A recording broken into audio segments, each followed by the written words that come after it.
कौए और उल्लू। बहुत समय पहले की बात है कि एक वन में एक विशाल बरगद का पेड़ कौओं की राजधानी था। हजारों कौए उस पर वास करते थे।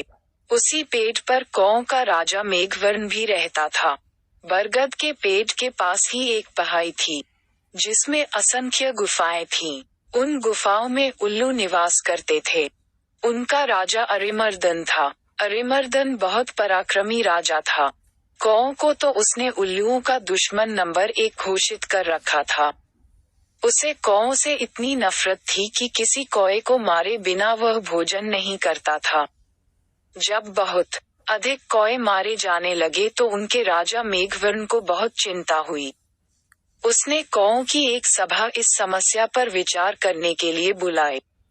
मेघवर्ण बोला, मेरे प्यारे कौओं, आपको तो पता ही है कि उल्लुओं के आक्रमणों के कारण हमारा जीवन असुरक्षित हो गया है। हमारा शत्रु शक्तिशाली है और अहंकारी भी। हम पर रात को हमले किए जाते हैं। हम रात को देख नहीं पाते। हम दिन में जवाबी हमला नहीं कर पाते, क्योंकि वे गुफाओं के अंधेरों में सुरक्षित बैठे रहते हैं। फिर मेघवर्ण ने सियाने और बुद्धिमान कौओं से अपने सुझाव देने के लिए कहा। एक डरपोक कौवा बोला, हमें उल्लू से समझौता कर लेना चाहिए। वह जो शर्तें रखें, हम स्वीकार करें। अपने से ताकतवर दुश्मन से पिटते रहने में क्या तुक है। बहुत से कौओं ने कां कां करके विरोध प्रकट किया। एक गर्म दिमाग का कौवा चीखा, हमें उन दुष्टों से बात नहीं करनी चाहिए। सब उठो और उन पर आक्रमण कर दो। एक निराशावादी कौवा बोला, शत्रु बलवान है। हमें ये स्थान छोड़कर चले जाना चाहिए। सियाने कौए ने सलाह दी, अपना घर छोड़ना ठीक नहीं होगा। हम यहाँ से गए तो बिल्कुल ही टूट जाएंगे।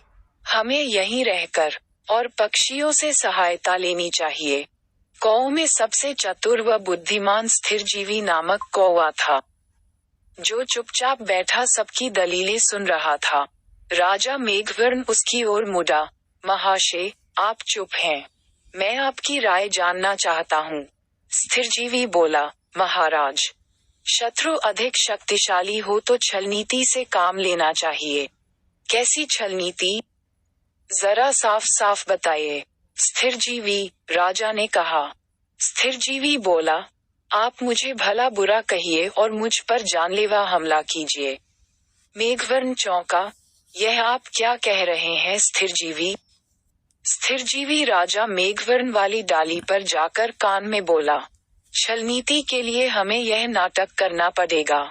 हमारे आसपास के पेड़ों पर उल्लू जासूस हमारी इस सभा की सारी कार्यवाही देख रहे हैं।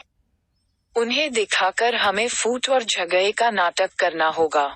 इसके बाद आप सारे कौओं को लेकर ऋष्यमुख पर्वत पर जाकर मेरी प्रतीक्षा करें। मैं उल्लुओं के दल में शामिल होकर उनके विनाश का सामान जुटाऊंगा। घर का भेदी बनकर उनकी लंका ढाऊंगा। फिर नाटक शुरू हुआ। स्थिरजीवी चिल्लाकर बोला, मैं जैसा कहता हूँ वैसा कर राजा के बच्चे। क्यों हमें मरवाने पर तुला है? मेघावर्ण चीख उठा, गद्दार, राजा से ऐसी बदतमीजी से बोलने की तेरी हिम्मत कैसे हुई? कई कौए एक साथ चिल्ला उठे, इस गद्दार को मार दो। राजा मेघवर्ण ने अपने पंख से स्थिरजीवी को जोरदार झापा मारकर तनी से गिरा दिया और घोषणा की, मैं गद्दार स्थिरजीवी को कौवा समाज से निकाल रहा हूँ। अब से कोई कौवा इस नीच से कोई संबंध नहीं रखेगा। आसपास के पेड़ों पर छिपे बैठे उल्लू जासूसों की आंखें चमक उठी। उल्लुओं के राजा को जासूसों ने सूचना दी कि कौओं में फूट पड़ गई है। मारपीट और गाली गलौज हो रही है। इतना सुनते ही उल्लुओं के सेनापति ने राजा से कहा, महाराज, यही मौका है कौओं पर आक्रमण करने का। इस समय हम उन्हें आसानी से हरा देंगे। उल्लुओं के राजा अरिमर्दन को सेनापति की बात सही लगी। उसने तुरंत आक्रमण का आदेश दे दिया।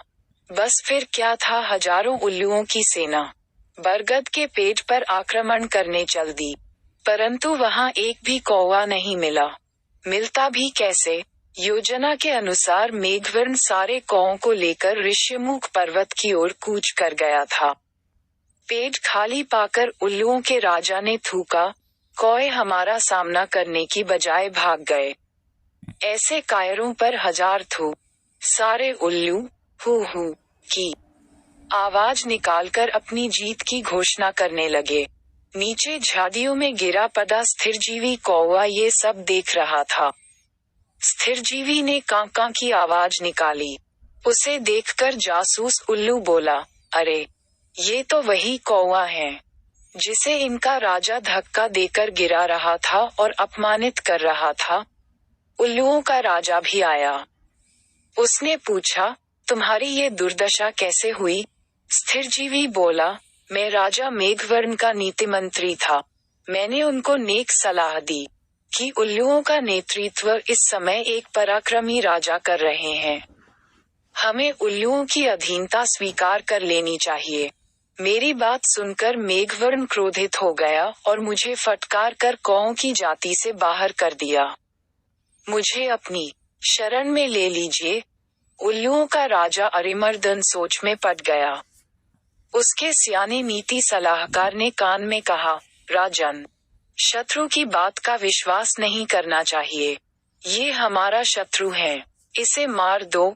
एक चापलूस मंत्री बोला, नहीं महाराज, इस कौए को अपने साथ मिलाने में बड़ा लाभ रहेगा। ये कौओं के घर के भेद हमें बताएगा। राजा को भी स्थिरजीवी को अपने साथ मिलाने में लाभ नजर आया और उल्लू स्थिरजीवी कौए को अपने साथ ले गए। वहां अरिमर्दन ने उल्लू सेवकों से कहा, स्थिरजीवी को गुफा के शाही मेहमान कक्ष में ठहराओ। इन्हें कोई कष्ट नहीं होना चाहिए। स्थिरजीवी हाथ जोड़कर बोला, महाराज, आपने मुझे शरण दी, यही बहुत है। मुझे अपनी शाही गुफा के बाहर एक पत्थर पर सेवक की तरह ही रहने दीजिए। वहां बैठकर आपके गुण गाते रहने की ही मेरी इच्छा है। इस प्रकार स्थिरजीवी शाही गुफा के बाहर डेरा जमा कर बैठ गया। गुफा में नीति सलाहकार ने राजा से फिर से कहा, महाराज, शत्रु पर विश्वास मत करो। उसे अपने घर में स्थान देना तो आत्महत्या करने समान है। अरिमर्दन ने उसे क्रोध से देखा, तुम मुझे ज्यादा नीति समझाने की कोशिश मत करो। चाहो तो तुम यहाँ से जा सकते हो। नीति सलाहकार उल्लू अपने 2-3 मित्रों के साथ वहां से सदा के लिए ये कहता हुआ, विनाशकाले विपरीत बुद्धि। कुछ दिनों बाद स्थिरजीवी लकड़ियां लाकर गुफा के द्वार के पास रखने लगा।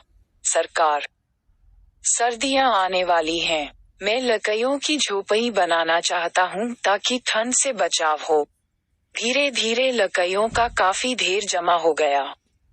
एक दिन जब सारे उल्लू सो रहे थे तो स्थिरजीवी वहां से उठकर सीधे ऋष्यमुख पर्वत पर पहुंचा, जहां मेघवर्ण और कौओं सहित उसी की प्रतीक्षा कर रहे थे। स्थिरजीवी ने कहा, अब आप सब निकट के जंगल से जहां आग लगी है, एक एक जलती लकड़ी चोंच में उठाकर मेरे पीछे आइए। कौओं की सेना चोंच में जलती लकड़ियां पका स्थिरजीवी के साथ उल्लुओं की गुफाओं में आ पहुंचा। स्थिरजीवी द्वारा ढेर लगाए लकड़ियों में आग लगा दी गई। सभी उल्लू जलने या दम घुटने से मर गए। राजा मेघवर्ण ने स्थिरजीवी को कौवा रत्न की उपाधि दी। सीखा, शत्रु को अपने घर में पनाह देना अपने ही विनाश का सामान जुटाना है। अगर आपको वीडियो अच्छा लगा तो सब्सक्राइब करें और शेयर करें एजुकेशन स्टोरी।